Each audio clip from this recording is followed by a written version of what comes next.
सरकार में, योगी की सरकार में, भाजपा की सरकार में, भाजपा की सरकार में। देखो, शारीरिक कमजोरी, शारीरिक गुलामी तो समझ आती है, लेकिन आज हम शारीरिक गुलामी के शिकार नहीं, मानसिक गुलामी के शिकार हैं। ना हम अपने संख्या बल को समझते हैं और ना ही हम अपने दिमाग का सही प्रयोग करते हैं। अभी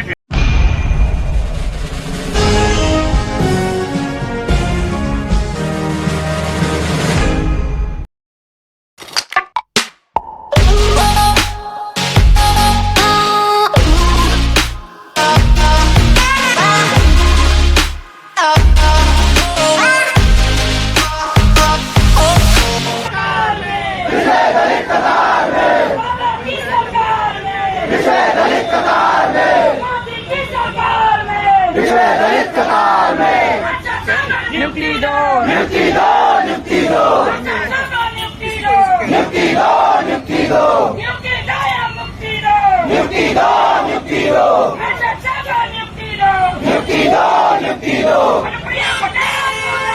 मुर्दाबाद, मुर्दाबाद, मुर्दाबाद, मुर्दाबाद।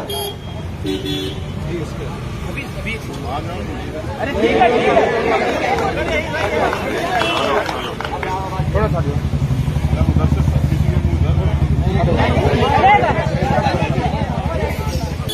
प्यारे भाइयों बहनों,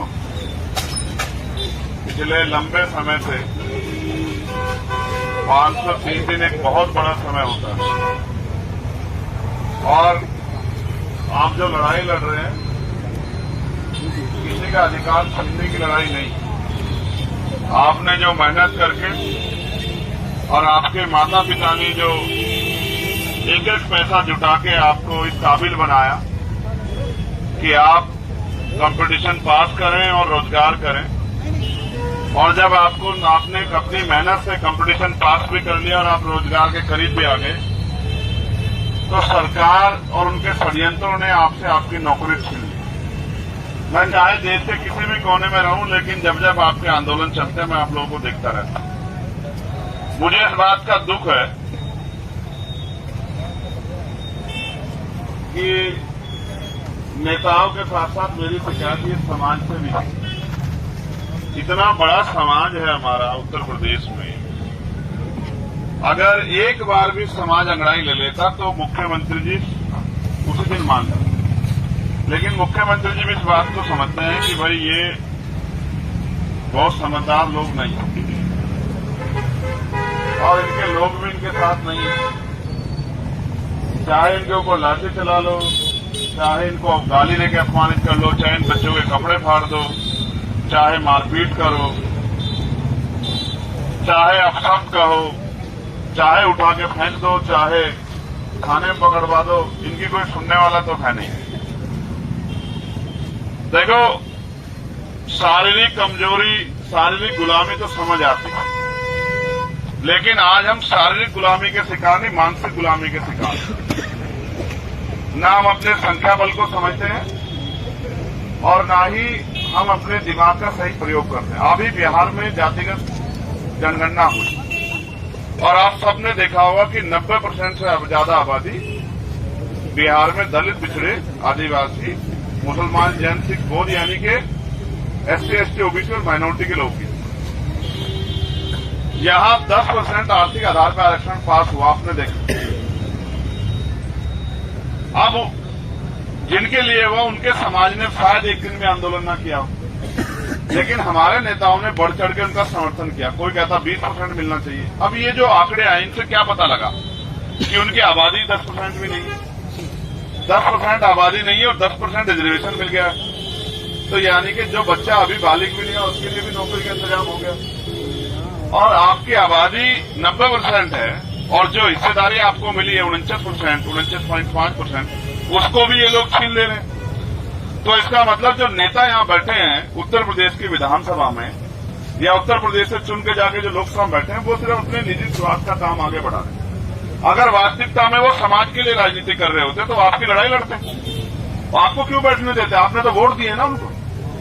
वो यहाँ आपकी जगह खुद बैठते, आपको कहते बहनों आप घर में जाके बैठो, हम लड़ेंगे ना लड़ाई। आपने हमें चुना है, हम आपके नेता हैं, आप हमें वोट देते हो। वोट सबसे शक्तिशाली होती है, करोड़ों रुपए से कीमती होती है वोट। आप क्यों लड़ोगे? हम लड़ेंगे। लेकिन बुरा यह है उत्तर प्रदेश में कि जितने नेता हमने निर्माण किए वो बेचारे अपने व्यक्तिगत स्वार्थ और अपनी राजनीति, व्यक्तिगत राजनीति के इतर समाज के लिए एक शब्द नहीं बोल पा रहे। परिणाम ये है कि आपको 530 दिन से लड़ना पड़ा। अब बुरा ये है कि लड़ाई कब तक चलेगी? मैंने इनसे भी कहा कि अब इसका अंत होना चाहिए। अंत का तरीका ये है कि क्या तो हम इस लड़ाई को छोड़ दें, पीछे हट जाएं, या फिर हम इस सरकार से लड़ाई जीतें। तो मैं आपसे आग्रह करूंगा, मेरी चाय आ गई, धन्यवाद बहुत बहुत। तो मैं आप सबसे आग्रह करूंगा, 29 तारीख को हमने विधानसभा घिराव का निर्णय लिया कि हम विधानसभा घिराव देखो बंद करो, कोलकाता में नहीं आए हो। पढ़े लिखे लोग हैं ना आप लोग, तो आपसे तो कोई ये भी नहीं कह सकता कि भाई ये कम पढ़े लिखे लोग हैं। आपने तो कंपटीशन पास किया। अब आप सोचो जब पढ़े लिखे लोगों के साथ ये हाल है तो गांव का आम आदमी किस तरह के शोषण का शिकार होगा या उसके अधिकारों पर किस तरह कुठारघात किया जा रहा हो। मैं आपसे अपील करूंगा, ये जो सरकार है इसका चरित्र ऐसा है कि ये सिर्फ वोट से डरती है। इस आंदोलन को और तेज करना पड़ेगा। अगर कल के बाद, परसों के बाद ये नहीं माने ना, तो मैं आपसे कहूंगा कि आप फिर इस आंदोलन को अगले 3 महीने अलग तरीके से चलाएं। मैंने तो अभी इनके ऊपर छोड़ा था कि आपकी बात को मान जाएंगे, लेकिन ये नहीं मान रहे। फिर हमें आंदोलन को बदलना पड़ेगा। भाई जिस आंदोलन से ताकत नहीं मिल रही है, यानी कि दुश्मन हार नहीं रहा, यानी कि हमारा लक्ष्य पूरा नहीं हो रहा है, तो हमें चेक करना चाहिए, एनालिसिस करना चाहिए क्या दिक्कत हो रही है। कब तक बैठे रहोगे आप यहाँ? आपको तो बैठना चाहिए संख्या बल के आधार पर। विधानसभा में आप बैठे हो यहाँ, आप समझते हो? संख्या बल के आधार पर आपको कहाँ बैठना चाहिए और बैठे कहाँ हो? आपकी संख्या इतनी है उत्तर प्रदेश में कि आपको देने वाला बनना चाहिए। समझ रहे हो? साहब कहा करते थे कि भाई नोटों वाला भी वोटों वालों से हार जाएगा, क्योंकि नोटों वालों पे पैसे हैं, लेकिन हमारे पास वोट, 1 वोट 1 वैल्यू। तो हम अपनी वोट का सही प्रयोग नहीं करते, इसलिए आज हम इस हालात में। तो हमें अपने लोगों को भी जगाना पड़ेगा। और मेरा विश्वास है, पिछली बार भी हमने इनको मुंह तोड़ जवाब दिया था, इस बार भी हम इनको मुंह तोड़ जवाब देंगे। और हम कमजोर नहीं हैं, आपने साबित कर दिया ना। रोज तो आप जाते हो, कमजोर होते तो डर के अंदर ना बैठते, बाहर क्यों बैठते? लेकिन देखो मेरी बात सुनो, इतिहास को याद करो। कभी कभी कुछ लड़ाई खाली बल से नहीं जीती जाती।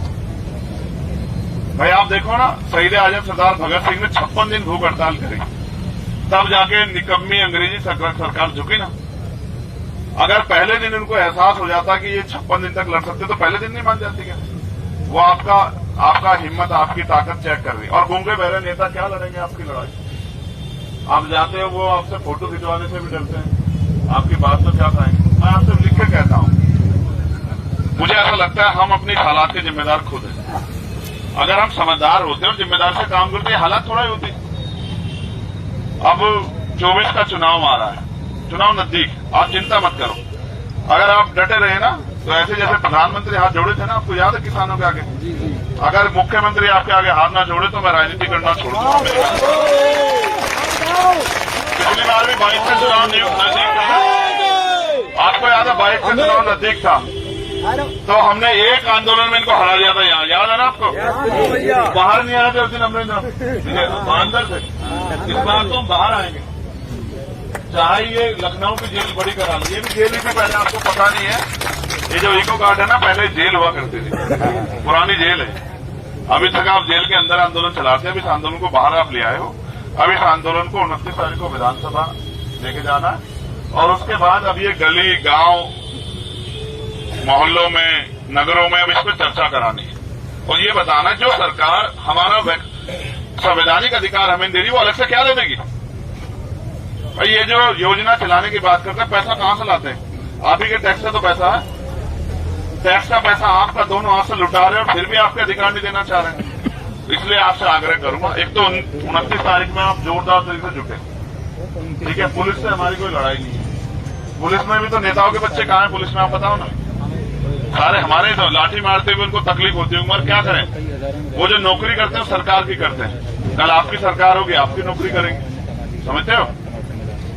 सरकार के अधीन है पुलिस, सरकार के अधीन है एडमिनिस्ट्रेशन, सब सरकार के अधीन है। आप सरकार के अधीन नहीं हो, आपके द्वारा सरकार बनती है, आप मालिक हो, बस अपनी शक्ति को समझो, आप जोड़ लगाओ। हमारे यहाँ से एक आंदोलन हुआ, हम तो बैल भी, गाय भी, भैंस भी सब लेके चले गए कार्यालय। आंदोलन तो आंदोलन तरीके से होते हैं, बहुत समझदार लोग भी आंदोलन कामयाब नहीं कर सकते। हमारे यहाँ तो चौधरी महेंद्र सिंह तक किसानों के बड़े नेता जब आंदोलन करते तो सब जाते थे हुक्का हुक्का, वहीं चल के समझते। तो मैं तो आपको कहूंगा एक बार तो 29 में उस तरह से लड़ो जिस तरह से लड़ते आ रहे हो, आगे फिर उस तरह से नहीं लड़ना है, आगे तो उस तरह लड़ना है जिस तरह लड़ना चाहिए, समझते। हाँ, और सब कुछ है हमारे पास, अपने संगठन की शक्ति है। मैं तो इसलिए कम आता हूँ आप लोगों के बीच में, आपको लड़ते देख, कभी ये कहने लगते हैं कि भाई चंद्रशेखर ही आपको चला रहे हैं। भाई आप देखो ना, मेरे पास तो एक व्यक्ति यहाँ होता तो मैं उसको रोज खड़ा कर देता है विधानसभा में, भाई कौन से भर्ती के बच्चों को कम नहीं याद हो गया, आपने मुझे इतनी ताकत ही नहीं दी। अब थोड़ी थोड़ी दी है ताकत, वो अभी मुझसे कह रही नहीं भैया मैंने तो वोट दिए। वोट की लड़ाई नहीं है ना मेरी आपकी। आप सोचो मेरे पास कम अवसर होंगे क्या जब मैं आपके बीच से यहाँ चला गया ना, और मैं मुकदमों जेल से डरता है तो इन्होंने मेरे ऊपर गोली चलाई, आप सबको पता लगा होगा। तो मैं तो गोली की परवाह करते हुए अगले दिन 3 दिन बाद फिर खड़ा था। अभी भी कौन सी सुरक्षा है मेरे पास भाई, इनके यहाँ अगर इनके ऊपर गोली चल जाती तो 10-20 लोग लेकर घूमते, मैं तो अब भी अकेला घूम रहा हूँ। आप समझते हो, मौत एक दिन आनी है, कहाँ से डरना मौत से, ना तो जिंदगी इन्होंने दी है ना ये मार सकते हैं, मौत एक दिन आएगी सुनिश्चित है, और दिन का स्वागत करेंगे हफ्ते हफ्ते। लेकिन अपने लोगों को मरने छोड़ो, जब तुम्हारे ऊपर लाठियां पड़ती हैं तुम्हें अपमान क्या तकलीफ नहीं होती है क्या? जब हम तुम्हें बहन कहते हैं तो हमें तकलीफ नहीं होती, हम तो जिनको जानते हैं उनकी लड़ाई भी लड़ते हैं। तुम्हारे तो बीच में रखे गए, तुम्हें तड़पते देखा, लड़ते देखा, तुम्हारे आंसू की वैल्यू समझते हैं तुम्हें एहसास नहीं होगा। जब भी तुम्हारे ऊपर लाठी उठती है तुम्हें अपमानित किया जाता, बहुत दिल दुखता है। लेकिन क्या करें, अगर ऐसा होता कि तुम्हारे अधिकार किसी के दफ्तर में रखे होते तो वो दफ्तर चाहे तोड़ के लिए आते, एक मुकदमा दर्ज हो जाता, उसको उठा लेते फाइलों को। लेकिन तुम्हारे अधिकारों के और तुम्हारे बीच में मुख्यमंत्री बैठ गए, और हमने वोट देकर शक्ति दी है उनको। भाई अगर हमारे लोग दलित पिछड़े वर्ग के लोग वोट न देते बन जाता क्या मुख्यमंत्री? अपनी खुद की सीट नहीं जीत पाएंगे, समझ रहे हो, सच ये है। लेकिन हमारे लोग गुलाम बन गए, गूंगे बहरे।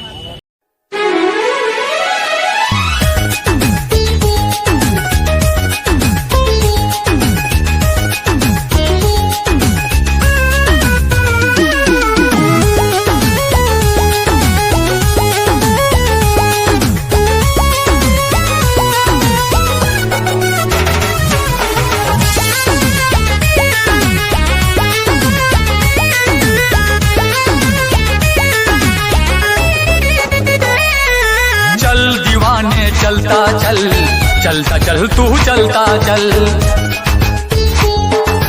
दुनिया के अन्याय से भीम दीवाने लड़ता चल, चल दीवाने चलता चल, चलता चल तू चलता चल, दुनिया के अन्याय से भीम दीवाने लड़ता चल। नागवंश का नायक है तू, द्रविड़ों का सरदार है, मौर्य वंश का है जुनून तू, भारत का रखवार है, तेरी भुजा में बसा हुआ है, तेरी भुजा में बसा हुआ है चंद्रगुप्त का बाहुबल। चल दीवाने चलता चल, चलता चल तू चलता चल, चल दीवाने चलता चल, चलता चल तू चलता चल, दुनिया के अन्याय से भीम दीवाने